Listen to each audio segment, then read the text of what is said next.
Hi there, my name is a.bastedo, though when I'm writing I usually just use my first initial A. I'm here to talk about and read a small excerpt from my thesis project, also my debut novel called In Their Shadows.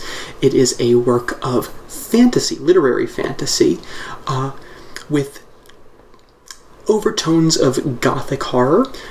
It's about the adventures of Kasid. Kasid is a beastkin warrior. Beastkin are anthropomorphic wolf folks, one of many anthropomorphic fantastical species that run around the world, including humans. She is the daughter and the granddaughter of great heroes of her people. However, her previous attempt to cement herself as one of these heroes failed, leading to her being branded as a failure and as a coward. However, her father's last expedition didn't end so well. He didn't come home, and the only one who did come home was Kasid's secret lover, driven mad by whatever he found beyond the rim. Now she must follow in their shadows, to go to the very place where they made names for themselves, where they became heroes.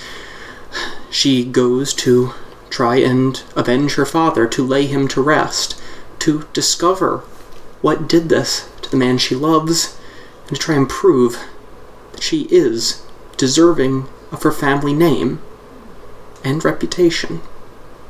So join me briefly at the beginning of this story, just a few pages after we start.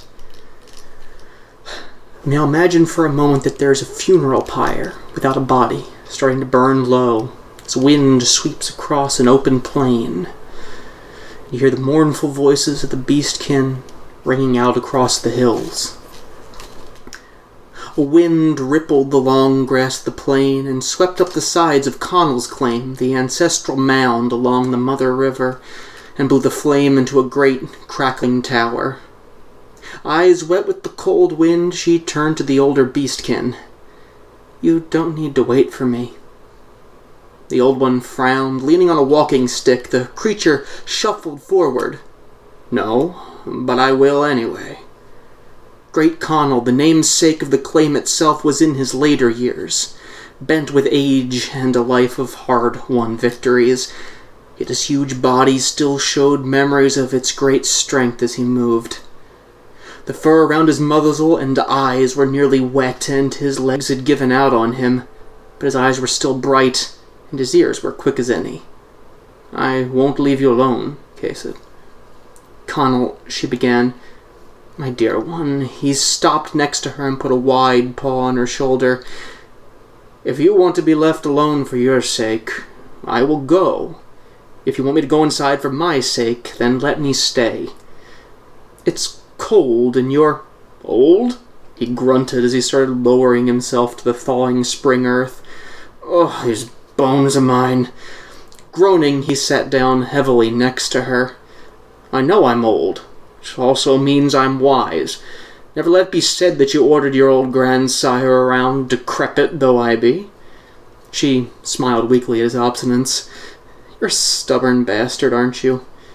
"Always have been. Why should I stop just because I'm old?" He put his arm around her and offered the shared warmth of his cloak. "You know, dear, you've been handling this like a champion, but you still worry me." "Why's that?" She shuffled her legs to get closer to Connell. "You're always so emotional as a pup. It may not be my place to say so, but you really haven't been—" He paused to search for the right word. "Letting it out. In a day you lost your father and Adric. That kind of thing destroys people. It doesn't just roll off, and you know it. You know it, God help you, if anyone knows you do. There's a time to mourn. It's all right, dear." She swallowed hard, unable to feel what she needed to feel. "Adric's still alive. His body is, but his mind isn't." The old chieftain scratched his pricked-up ears and sighed. "Whatever did that to him, whatever's out in the forest, did much worse than kill him. Poor Eamon was the lucky one." "I don't believe in luck," she answered flatly. "Well, then call to mercy." Silence fell between them as the wind stirred the grass. The air was cold, but that only seemed to help her stay numb. Casey shook her head and ran her fingers through the thick gray fur between her ears. I hate this place. The Claim Hill? This valley, this whole damn valley, she swore. She rubbed at her amber-colored eyes, trying to work the dry chill of the wind out of them. I hate it all, how it smells, how it feels, how it changes, how the shadows of the mountains don't always move with the sun. She hung her head, hiding her eyes. What am I supposed to do? What do I have left here?